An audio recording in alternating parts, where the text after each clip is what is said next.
আয়, কাছে আয়, কেনে বাবা, খা, তোরা মন দিয়ে খা, কতকাল খাসনি।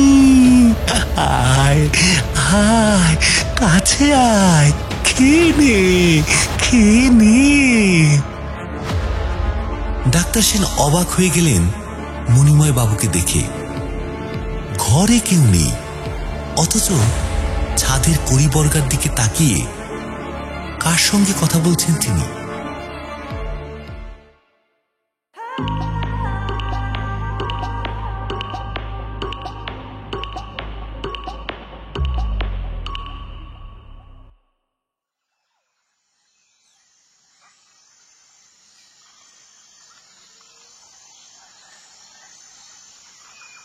বেলা 2টো নাগাদ একতলা চেম্বারে পেশেন্ট দেখা শেষ করে দোতলার ঘরে খাওয়া আর বিশ্রাম নেবার জন্য উঠতে যাচ্ছিলেন ডক্টর অচিন্ত সেন। ঠিক সেই সময় চেম্বারে পর্দা ঠেলে প্রবেশ করল একজন মাঝবয়সী লোক। তার পরনে ধুতির উপর শার্ট। তাকে দেখে চেয়ার ছেড়ে উঠতে গিয়েও আবার বসে পড়লেন অচিন্ত। যদিও লোকটা অসময়ে এসেছে, তবুও কোনোদিন কোনো পেশেন্টকে ফেরান না তিনি। অসুখ হলেই তো মানুষ ডাক্তারের কাছে আসে, আর অসুখ কখনো সময় মেনে আসে না। তাই এ লোকটাকেও পেশেন্টের জন্য নির্দিষ্ট চেয়ারটা দেখিয়ে অচিন্তবাবু বললেন,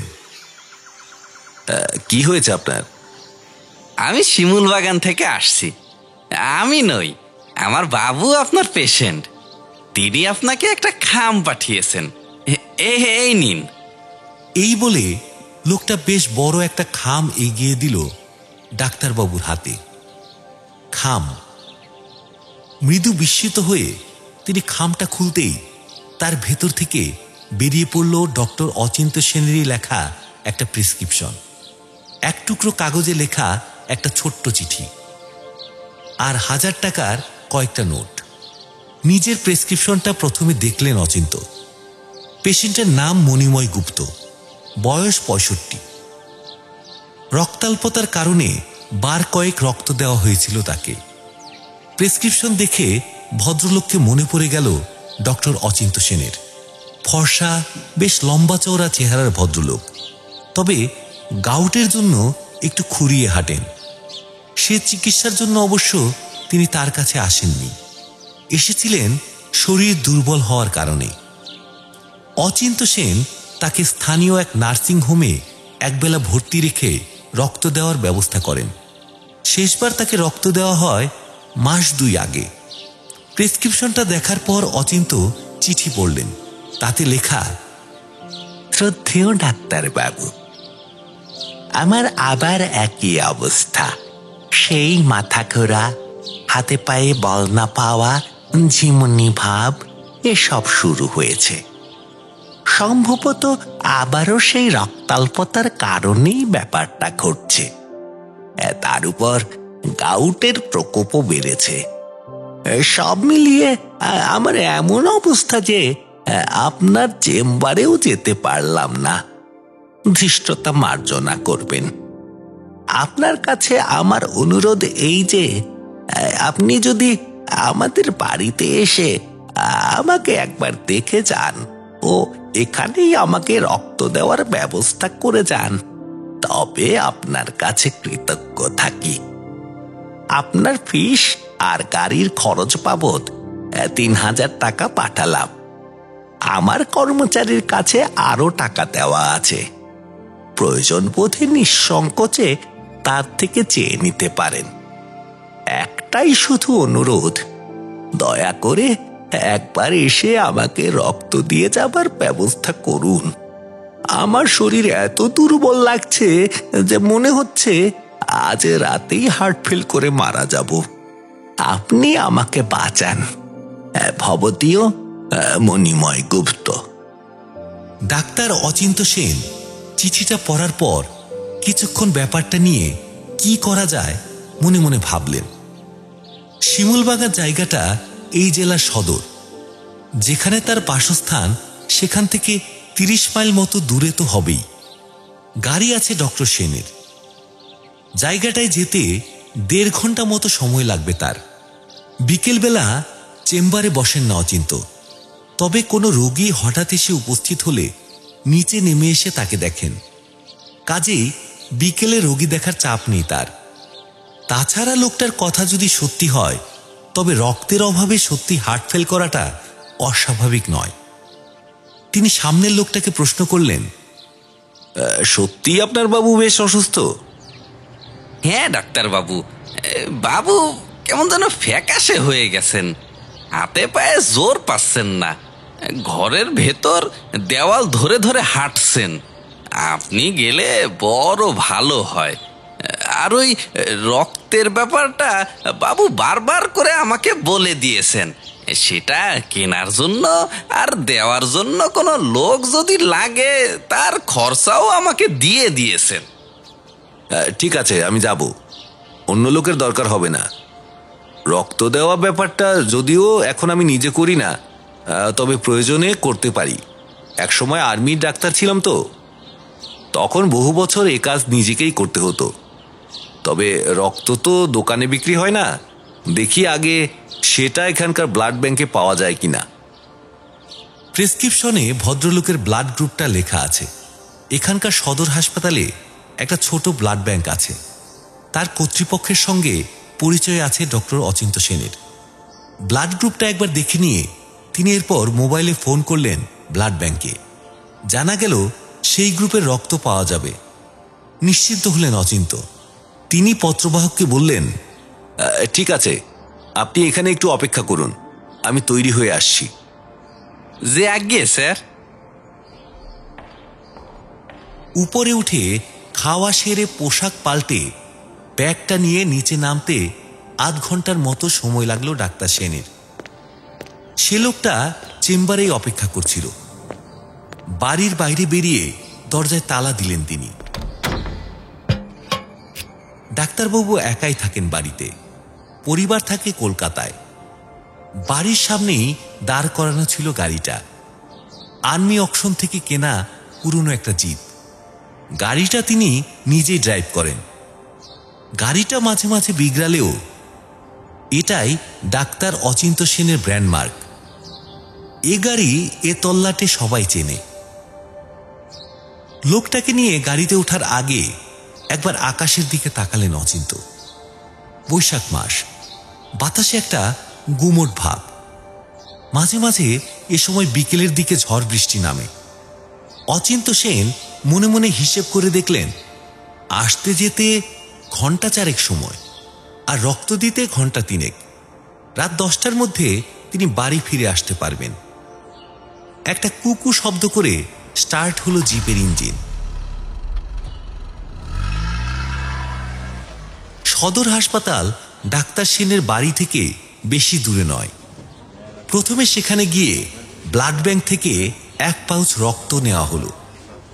হাসপাতালের উল্টো দিকের একটা মেডিকেল শপ থেকে রক্ত দেওয়ার জন্য প্রয়োজনীয় মেডিকেল কিট কেনা হলো।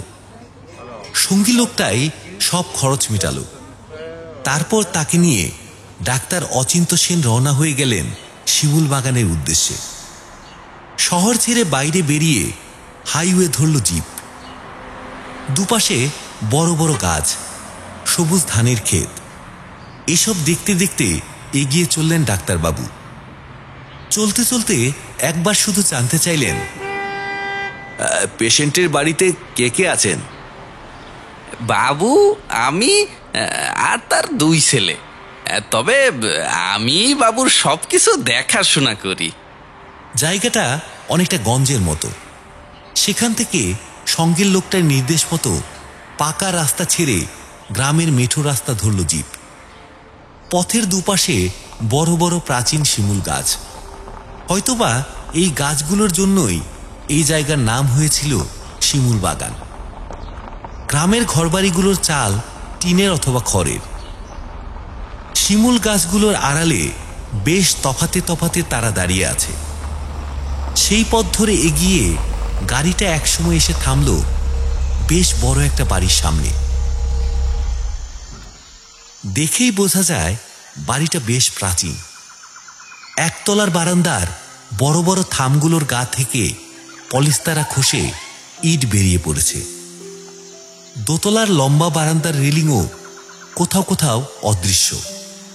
তবে বাড়িটা দেখে বোঝা যায় যে বাড়ির মালিক সে সময় বেশ পয়সাওয়ালা ছিলেন। গ্রামের বর্ধিষ্ণু লোকেরা আগে এসব বাড়ি বানাতেন। জিপ থেকে নেমে লোকটার পেছনে ঢুকতে ঢুকতে ডাক্তার সেন জানতে চাইলেন, আপনার বাবু আগে কি করতেন? জাহাজি ক্যাপ্টেন ছিলেন। বাবুরা 3 পুরুষের জাহাজে ছিলেন। বাড়ির ভেতরটা বেশ ঠান্ডা, একটু যেন স্যাঁতস্যাঁতে পরিবেশও আছে। ইটের চওড়া দেওয়াল, মাথার উপর কড়িবর্গা ছাদ। একটা প্রাচীন গন্ধ লেগে আছে বাড়িটার ভেতরে। বারান্দা পেরিয়ে লোকটা তাকে নিয়ে দরজা ঠেলে ঢুকলো বেশ বড় একটা ঘরে।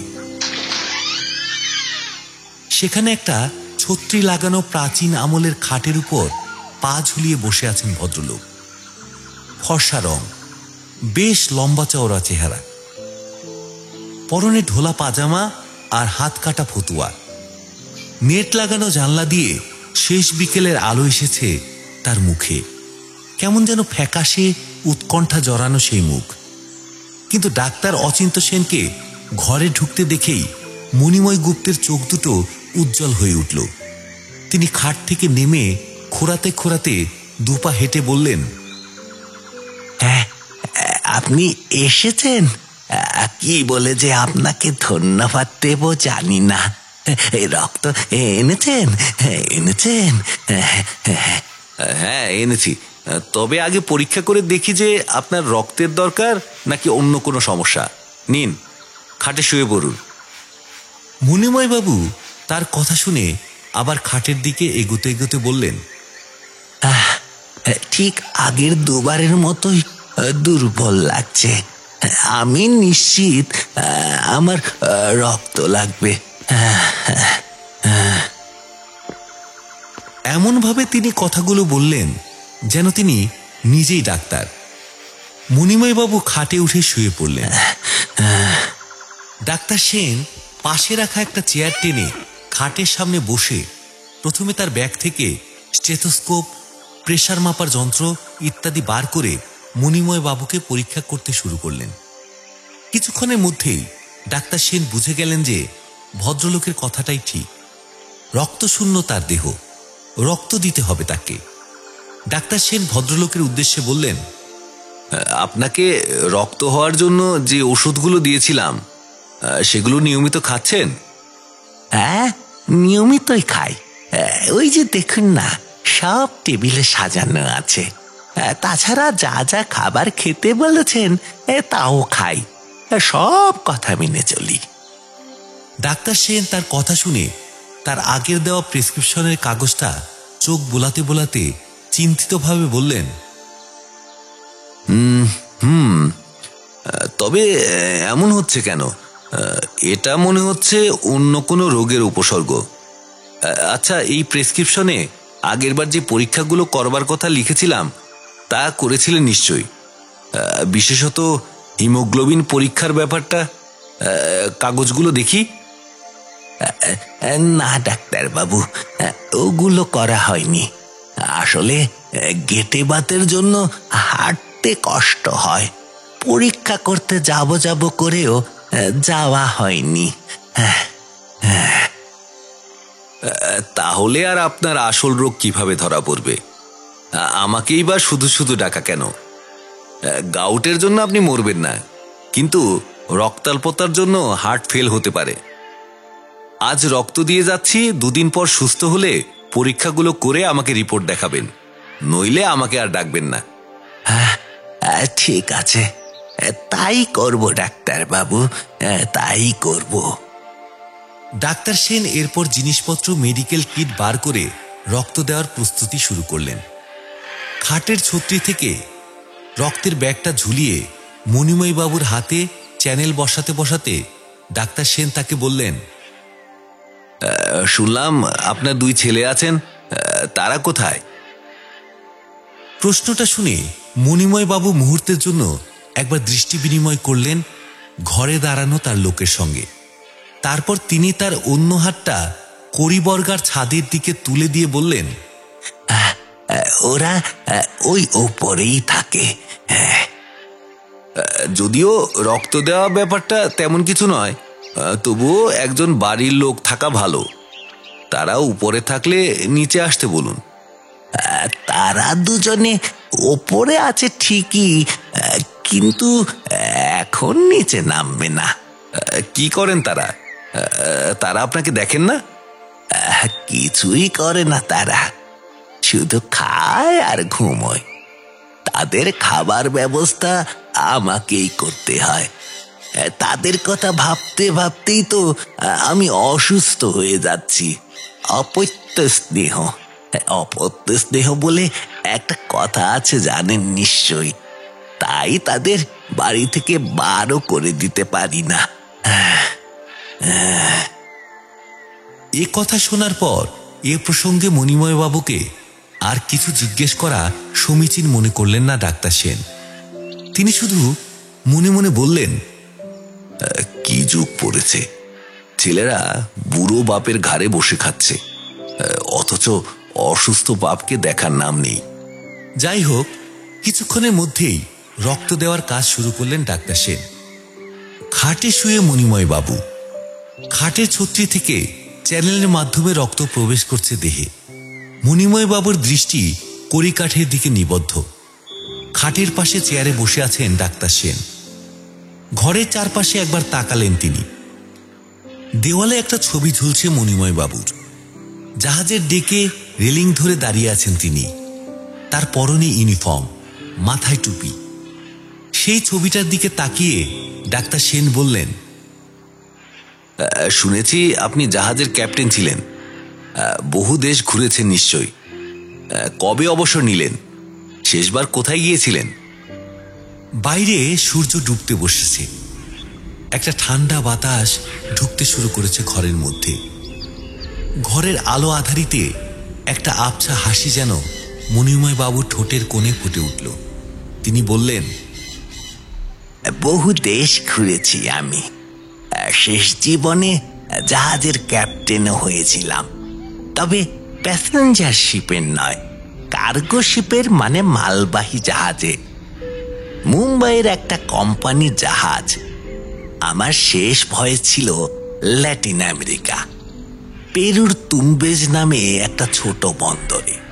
তারপর সেখান থেকে সোজা মুম্বাই ফিরে আসি। সেটাই আমার শেষ ভয়েজ, শেষ সমুদ্র যাত্রা। বছর 7 আগে সেই জাহাজ থেকেই আমি অবসর নিই। সেখানে কি মাল নিয়ে গিয়েছিলেন? না, গবাদি পশু। মালবাহী জাহাজগুলো সাধারণত বিভিন্ন জিনিস পরিবহন করে। আমাদের দেশ থেকে রেশম আর পাট নিয়ে প্রথম গেছিলাম উত্তর আমেরিকাতে। সেখানে মাল খালি করে আমাদের ছোট জাহাজটাতে তোলা হয়েছিল এক পাল গরু, ষাঁড়, এইসব গবাদি পশু পেরুর এক খামারের জন্য। সেখানে আবার সেগুলো খালি করে ফেরার পথে পেরু থেকে মুম্বাই চিড়িয়াখানার জন্য নিয়ে এসেছিলাম কতগুলো লামা। লম্বা গলার ওই তৃণভোজী প্রাণী ও দেশে প্রচুর মেলে। এই শেষ বন্দরটা আমার খুব ভালো লেগেছিল। কিছু দূরেই পাহাড় জঙ্গল দেখা যেত বন্দর থেকে। মণিময় বাবুর এই কথা শুনতে শুনতেই হঠাৎই যেন বাইরের অন্ধকার নেমে এলো খুব দ্রুত। বাইরে থেকে বাতাসের ঝাপটা জানলা দিয়ে প্রবেশ করতে শুরু করলো ঘরে। এ ভয়টাই করেছিলেন অচিন্ত সেন। তবে একটা সান্ত্বনা, এ ঝড় বৃষ্টি বেশিক্ষণ থাকে না। মণিময় বাবুর লোকটা তাড়াতাড়ি ঘরের বাতি জ্বালিয়ে দিল, তারপর ছুটে গিয়ে জানলা বন্ধ করে দিল। জানলা বন্ধ থাকলেও বাইরে ঝড়ের প্রচন্ড দাবাদাবি শোনা যেতে লাগলো। তারপর একসময় যেন শুনতে পেলেন মুষলধারে বৃষ্টির ঝমঝম শব্দ।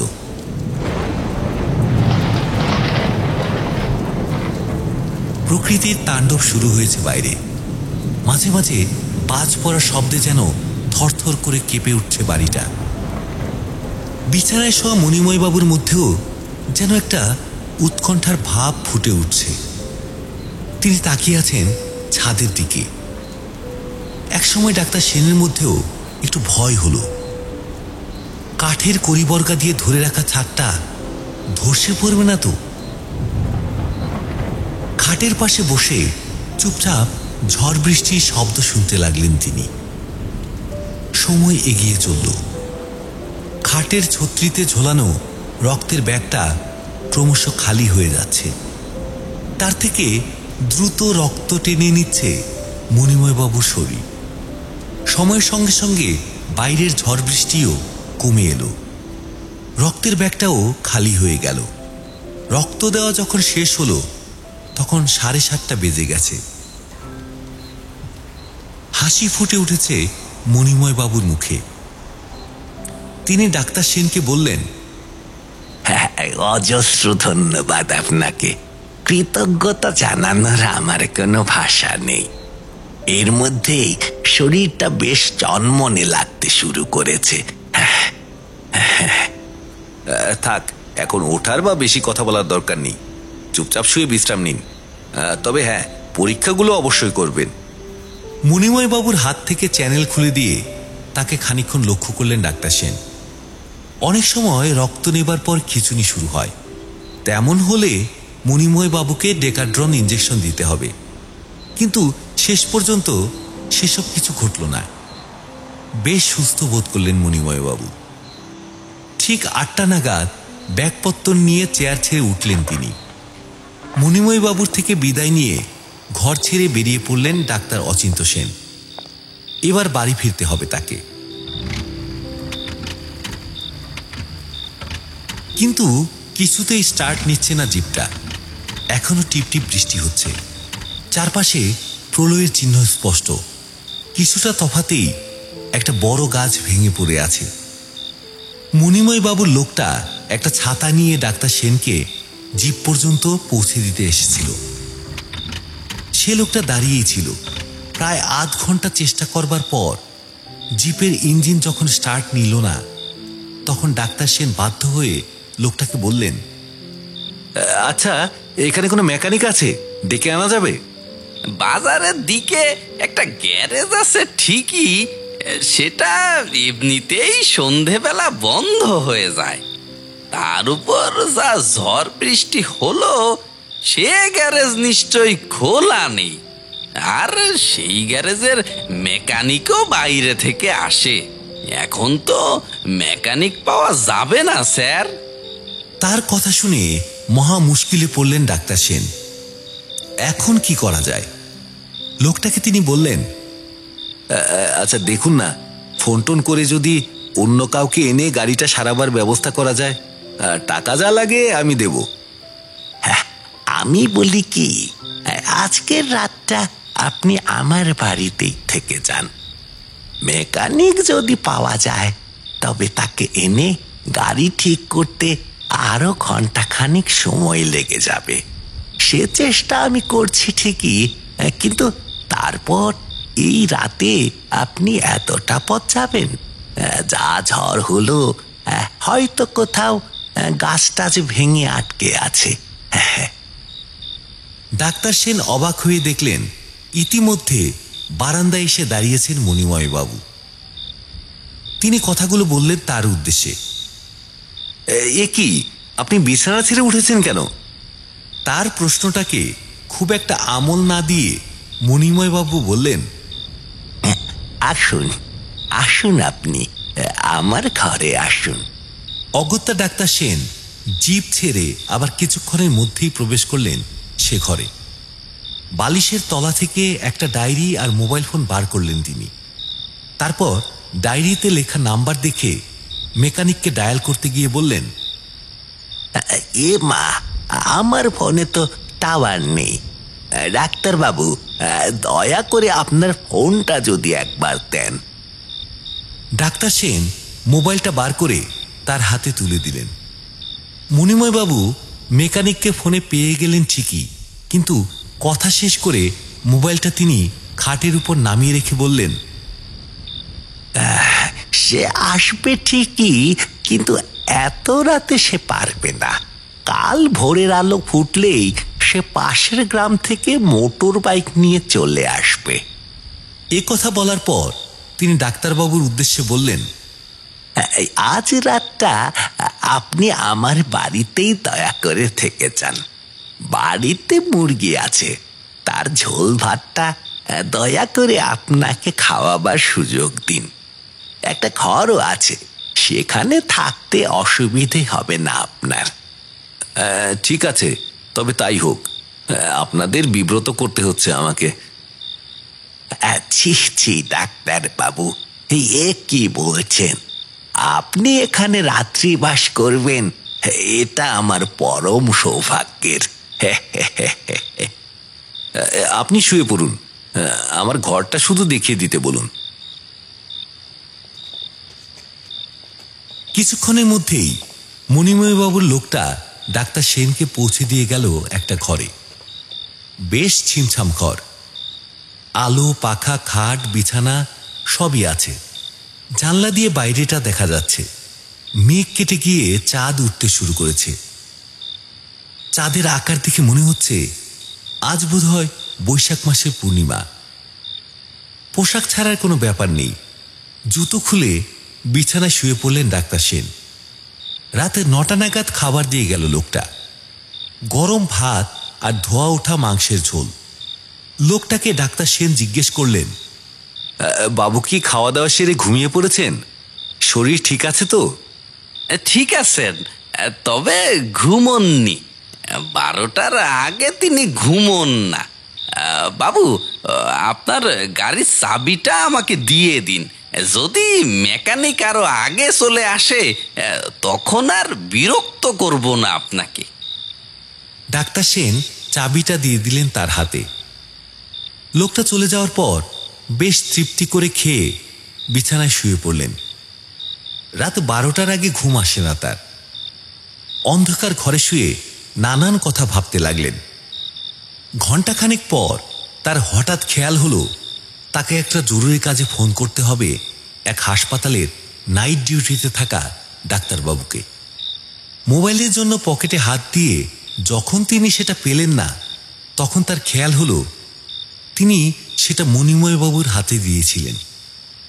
ফোন করার পর মণিময়বাবু সেটা খাটের উপর রেখেছিলেন। সেটা তার ঘরেই রয়ে গেছে। একটা অপারেশনের ব্যাপারে ফোন করাটা খুব জরুরি। রেডিয়াম লাগানো ঘড়ি দেখলেন ডাক্তার সেন। রাত 11টা বাজে। মণিময়বাবুর লোকটা যা বলে গেল তাতে মণিময়বাবুর জেগে থাকার কথা। ফোনটা আনা প্রয়োজন যদি তিনি জেগে থাকেন। কাজেই বিছানা ছেড়ে উঠে পড়লেন তিনি।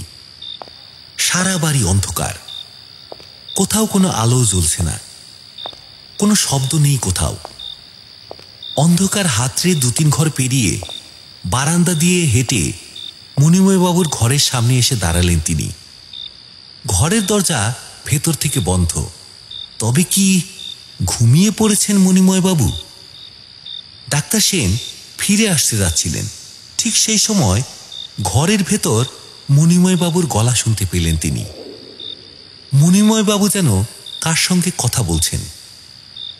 দরজাটার কয়েক পা তফাতে একটা জানলার পাল্লা সামান্য খোলা, সেই ফাঁক গলেই তার গলাটা বাইরে আসছে। ঘরে লোক আছে মণিময়বাবুর, তার ছেলেরা নয়তো। তাই তাকে ডাকার আগে পরিস্থিতিটা একটু বুঝে নেবার জন্য একটু ইতস্তত করে 2 পা এগিয়ে ডাক্তার সেন চোখ রাখলেন জানলার ফাঁকে। মণিময়বাবুর ঘরে বাতি জ্বলছে, তবে উল্টো দিকের জাল লাগানো সেই বড় জানলাটা দিয়ে পূর্ণিমা চাঁদের আলো ঢুকছে ঘরটাতে। আলো আধারী পরিবেশ হলেও ডাক্তার সেন মোটামুটি দেখতে পাচ্ছেন ঘরের ভেতরটা। খাট ছেড়ে ঘরের ঠিক মাঝখানে চেয়ারটা টেনে বসে আছেন বাবু। তার ঢোলা পাজামা 2 পায়ের হাঁটুর উপর পর্যন্ত গোটানো, কিন্তু ঘরে অন্য কোনো লোক নেই। টেবিলের হাতলে আঙুল দিয়ে মাঝে মাঝে ঠক ঠক শব্দ করছেন তিনি, আর করিবর্গা ছাদের দিকে তাকিয়ে বলছেন, আয় বাবার আয়, খাবার এনেছি, খাবার। নিচে নাম, নাম নিচে। ডাক্তার সেন অবাক হয়ে গেলেন মণিময় বাবুকে দেখে। ঘরে কেউ নেই, অথচ ছাদের কড়িবর্গার দিকে তাকিয়ে কার সঙ্গে কথা বলছেন তিনি? লোকটার কি মানসিক রোগ আছে? ডাক্তার সেন শুনলেন মণিময় বাবু এবার সিলিং এর দিকে তাকিয়ে বলছেন, তোদের জন্যই তো ডাক্তার ডাকলাম, সে খাবার এনেছে। আয় আয় আয় বাবারা, নিচে আয়। কি পাগলের প্রলাপ বকছে লোকটা। তিনি আবার কার জন্য খাবার আনলেন? বিস্মিত ডাক্তার সেন চেয়ে রইলেন ঘরের ভেতর, আর মণিময় বাবু ডেকে চললেন, আয় আয়, কে যা, আয়। এর কিছুক্ষণের মধ্যেই সাড়া মিলল মণিময় বাবুর আহ্বানে। একটা সুস্পষ্ট খড়খড়ে শব্দ শুরু হলো ছাদের কড়িবর্গার ভাগ থেকে। তারপর সেই শব্দ দেওয়াল বেয়ে নেমে এসে মাটি বেয়ে এগিয়ে আসতে লাগলো মণিময় বাবুর দিকে। মেঝের দিকে তাকিয়ে তাদের দেখতে পেয়ে তার উন্মুক্ত পা দুটো আরো ছড়িয়ে দিয়ে মণিময় বাবু উৎফুল্লভাবে বলে উঠলেন, আয় আয়, কাছে আয়, কেনে কেনে বাবা, খা, তোরা মন দিয়ে খা, কতকাল খাসনি। আয় আয়, কাছে আয়। তারপর যে দৃশ্য ডাক্তার সেন দেখলেন তাতে তিনি বিস্ময়ে হাঁ হয়ে গেলেন। নিচে থেকে মণিময় বাবুর পায়ের পাতা বেয়ে তার দুপায়ে উঠতে শুরু করলো কি যেন দুটো প্রাণী। আধো অন্ধকারে তাদের স্পষ্ট বোঝা না গেলেও আকারে তারা ইঞ্চি চারেক হবে। সেই ক্ষুদ্রাকৃতির কালো অবয়ব দুটো ধীরে ধীরে উঠে এসে বসল মণিময় বাবুর দুটো হাঁটুর উপর। সেখানেই তারা স্থির হয়ে গেল। মণিময় বাবু বার দুয়েক উহ বলে শব্দ করলেন, তারপর নিজের হাঁটুর দিকে তাকিয়ে বলতে লাগলেন, নে নে নে, খা বাবারা, প্রাণ ভরে খা। দুদিন তোদের খেতে দিতে পারিনি, কষ্টে আমার বুক ফেটে যাচ্ছিল। খা, যত পারিস খেয়ে নে, খা বাবা, খা খা। কেউ যেন নিজের সন্তানকে খাওয়াচ্ছেন, এমন ভাবে তিনি তাদের উদ্দেশ্যে কথাগুলো বলতে লাগলেন। প্রায় আধ ঘন্টা একইভাবে হাঁটুতে আটকে থাকার পর ধীরে ধীরে পা বেয়ে নিচে নামতে শুরু করলো প্রাণীগুলো। খচমচ শব্দে তারা ঘরের অন্ধকারে হারিয়ে যাওয়ার পর টলতে টলতে উঠে বিছানায় শুয়ে পড়লেন মণিময় বাবু। এতক্ষণে হুঁশ ফিরল ডাক্তার সেনের। তার মাথার ভেতর কেমন যেন তালগোল পাকিয়ে যাচ্ছে সব। নিজের চোখকেও যেন বিশ্বাস করতে পারছেন না। এও কি সম্ভব?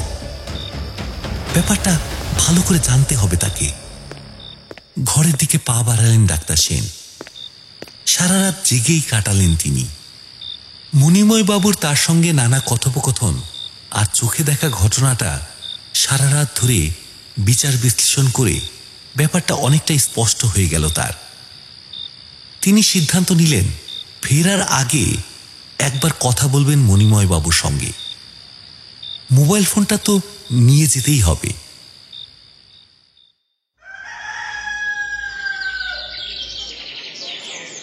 ভোরের আলো ফোটার সঙ্গে সঙ্গেই বাইরে লোকজনের গলার শব্দ শোনা গেল। মেকানিক এসেছে গাড়ি সারাতে। বেরোবার জন্য তৈরি হয়েছিলেন ডাক্তার সেন। ঘর থেকে বেরিয়ে এসে তিনি মণিময় বাবুর দরজায় টোকা দিলেন। দরজা খুললেন মণিময় বাবু। যেন মৃদু অবসন্ন দেখাচ্ছে তাকে। ডাক্তার সেনকে দেখে মৃদু হেসে সুপ্রভাত জানালেন। মেকানিক গাড়ি সারাচ্ছে, তার আগে আপনাকে একবার পরীক্ষা করে যাব, ফোনটাও নেব। আসুন, ভেতরে আসুন। ঘরে ঢুকলেন ডাক্তার সেন। জানলা দিয়ে ভোরের আলো আসছে। চেয়ারটা একই জায়গায় রাখা। সেটা দেখিয়ে ডাক্তার সেন মণিময় বাবুকে বললেন, আপনি ওই চেয়ারটাতে বসুন। তার কথা শুনে মণিময় বাবু বিছানায় রাখা মোবাইল ফোনটা তার হাতে তুলে দেওয়ার পর বেশ খুঁড়িয়ে খুঁড়িয়ে হেঁটে গিয়ে সেই চেয়ারটাতে বসলেন। ডাক্তার সেন এবার তার উদ্দেশ্যে বললেন, আপনার পাজামাটা হাঁটুর উপরে তুলে ফেলুন। আপনার হাঁটু দুটো আমি পরীক্ষা করব। সে কি, আপনি আমার হাঁটু পরীক্ষা করবেন কেন? আমার গেটে বাত আছে ঠিক, কি তবে তার ডাক্তার অন্য। আমার রক্তাল্পতার সঙ্গে তার সম্পর্ক কি? হ্যাঁ, সম্পর্ক আছে। যা বলছি তাই করুন, খুলুন বলছি। অবাক চোখে তার দিকে কিছুক্ষণ তাকিয়ে থাকার পর মণিময় বাবু ধীরে ধীরে পাজামাটা হাঁটুর উপরে উঠিয়ে ফেললেন। তার দুই হাঁটুতে জেগে আছে অজস্র বিন্দু বিন্দু ক্ষত চিহ্নের দাগ। তার কোনোটা পুরনো, আবার কোনোটা একদম টাটকা। ওগুলো কিসের দাগ? ওই গেটে বাতের জন্যে আকুপাংচারের চিকিৎসা করাই তো। এটা সেই মানে ছুঁচের দাগ। মিথ্যে কথা বলবেন না, আমি ডাক্তার। নিডলের দাগ আমি চিনি। আপনি কি বলছেন আমি বুঝতে পারছি না। আপনি সবই বুঝতে পারছেন, আর আমিও পারছি, কারণ আমি কাল জানলা দিয়ে আপনার ছেলেদের দেখেছি যখন আপনি তাদের খাওয়াচ্ছিলেন। ওদের আপনি সংগ্রহ করলেন কিভাবে? ডাক্তার সেনের কথা শুনে ফ্যাকাশে হয়ে গেলেন মণিময় গুপ্ত। তিনি বুঝতে পারলেন তিনি ধরা পড়ে গেছেন। কিছুক্ষণ ফ্যালফ্যাল করে মণিময় বাবু ডাক্তার সেনের দিকে তাকিয়ে থাকার পর অবশেষে বললেন, আপনি যখন দেখেই ফেলেছেন তখন শুনুন। আপনাকে আমি বলেছিলাম যে একদল পশু নিয়ে আমি পাড়ি দিয়েছিলাম পাহাড় জঙ্গল ঘেরা ল্যাটিন আমেরিকার পেরুর তুম্বেস জঙ্গলে। এই অঞ্চলের জঙ্গলেই ওদের বসবাস। প্রায় 1 মাস খালাসের জন্য আমাদের অপেক্ষা করতে হলো ওই বন্দরে। সেই গবাদি পশুগুলো ছিল জাহাজের খোলের মধ্যে। মাল খালাস করে লামাগুলোকে নিয়ে ফেরার পথ ধরলাম আমরা। মাঝ সমুদ্রে এসে খোলটা পরীক্ষা করার জন্য একদিন 2 জন কুলিকে নিয়ে খোলে নামি আমি। সেদিনই খোলের মাথায় একটা খোপের মধ্যে ওদের আবিষ্কার করলো একটা কুলি। সে আগে বহুবার এ অঞ্চলে এসেছে, কাজেই সে চিনে ফেললো ওদের। ওরা তখন নেহাতি শিশু।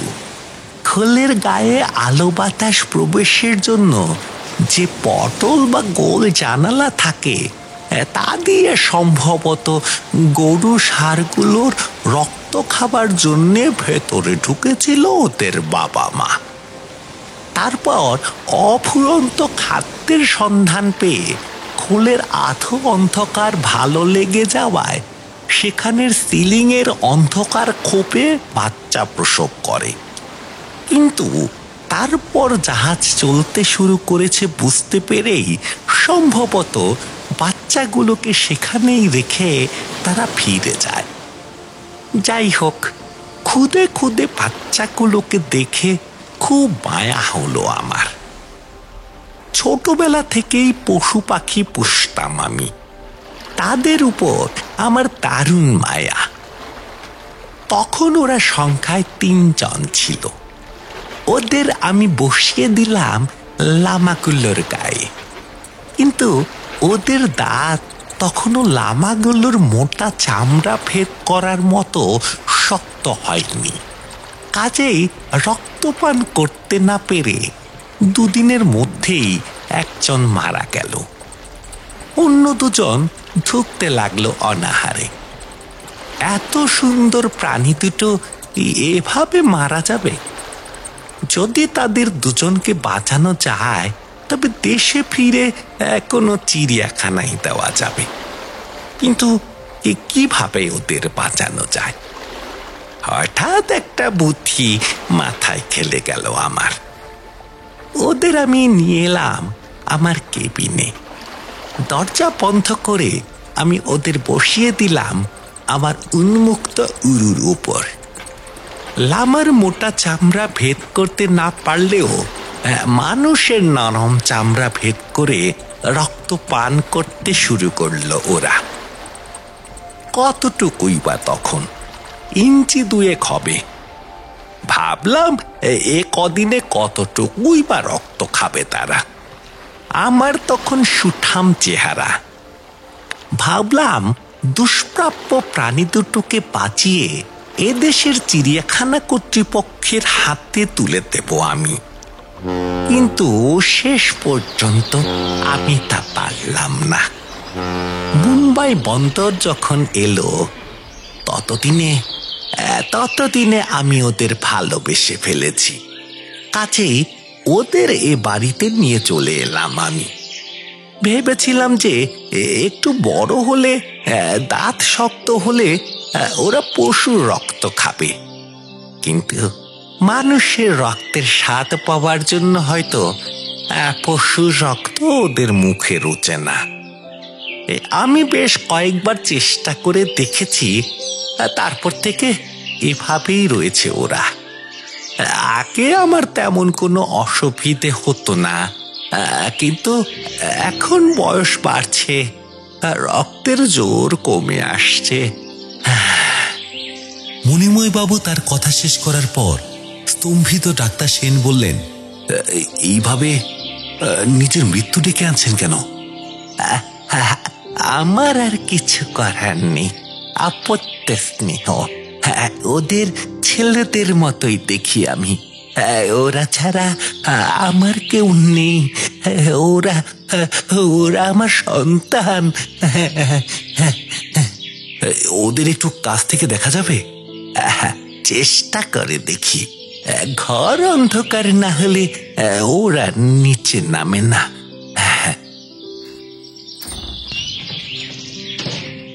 ঘরের জানলা দরজা সব বন্ধ করে দেওয়া হলো। আরো অন্ধকার নেমে এলো ঘরে। ঘুলঘুলি দিয়ে আসা সামান্য আলো ছাড়া আর কোনো আলো নেই ঘরে। মণিময় বাবু বললেন, আপনি দরজার সামনে গিয়ে চুপচাপ দাঁড়ান, নইলে ওরা ভয় পেতে পারে। ডাক্তার সেন তার নির্দেশ পালন করলেন। মণিময় বাবু তার সেই চেয়ারে বসে পাজামা হাঁটুর উপর উঠিয়ে চেয়ারে টোকা দিতে দিতে করিবর্গার দিকে তাকিয়ে ডাকতে লাগলেন, আয় আয়, নিচে নেমে আয়, আয় আয়, নিচে নেমে আয়। কোথায় তোরা? আয়, খাবার খেয়ে যা, আয়। কিছুক্ষণের মধ্যেই সারা মিলল তার ডাকে। করিবর্গার আড়াল থেকে খচমচ শব্দ শুরু হলো। মণিময় বাবুর ছেলেরা নেমে এলো। তারপরে আদুরে বাচ্চার মতো মণিময় বাবুর ডাকে মেঝে দিয়ে ছুটে এসে তার পায়ের পাতা বেয়ে উঠে পড়ল মণিময় বাবুর হাঁটুর উপর। চুনির মতো জ্বলছে তাদের চোখ, তাদের লাল জিভ আর ছোট্ট বাঁকানো দাঁতগুলো মুহূর্তের জন্য যেন দেখতে পেলেন ডাক্তার সেন। ল্যাটিন আমেরিকার ভ্যাম্পায়ার ব্যাট, রক্তচোষা বাদুর। তাদের দাঁত ফোটানোর যন্ত্রণাতেই সম্ভবত একবার যন্ত্রণাসূচক শব্দ করলেন মণিময় বাবু। তারপর ডাক্তার সেনের দিকে তাকিয়ে ঠোঁটের কোণে হাসি ফুটিয়ে বললেন, এই অপত্য স্নেহ, অপত্য স্নেহ, এরা আমার সন্তান। এদেরকে আমি অভুক্ত রাখতে পারি। খা খা, পেট ভরে খা। মণিময় বাবুর দেহে দাঁত ফুটিয়ে রক্তপান শুরু করেছে প্রাণী দুটো। পরম মমতায় মণিময় বাবু তাকিয়ে আছেন তাদের দিকে। কিন্তু এই দৃশ্য বেশিক্ষণ সহ্য করতে পারলেন না ডাক্তার সেন। হঠাৎ বাড়ির বাইরে থেকে জিপের ইঞ্জিনের শব্দ এলো তার কানে। গাড়ি স্টার্ট হয়ে গেছে। শব্দটা শোনার সঙ্গে সঙ্গে দরজাটা খুলে ফেললেন তিনি। একরাশ আলো ছড়িয়ে পড়ল ঘরে। খোলা জানলা দিয়ে মণিময় বাবুর ঘর ছেড়ে ডাক্তার সেন ছুটলেন বাইরে যাওয়ার জন্য। আর ওই আলোতেই ভেবাচেকা খেয়ে গেল ওই প্রাণী দুটো। মণিময় বাবুর হাঁটু ছেড়ে ঘরের মধ্যে পাক খেয়ে খোলা দরজা দিয়ে তারাও বাইরে বেরিয়ে গেল। গাড়িতে উঠে বসার সময় ডাক্তার সেন শুনতে পেলেন মণিময় বাবুর কঠোর আর্তনাদ। হ্যাঁ ডাক্তার বাবু, আপনি আমার কি সর্বনাশ করলেন। ওরে ওরে, তোরা ফিরে আয়, ফিরে আয়, ওই ফিরে আয়।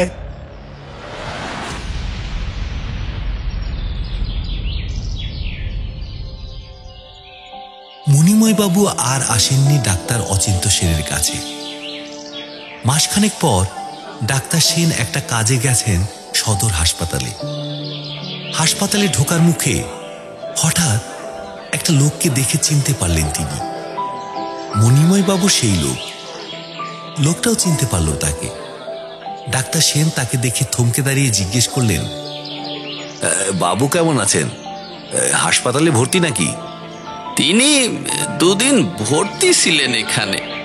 গতকাল রাতে মারা গেছেন। তার দেহ নিতে এসেছি।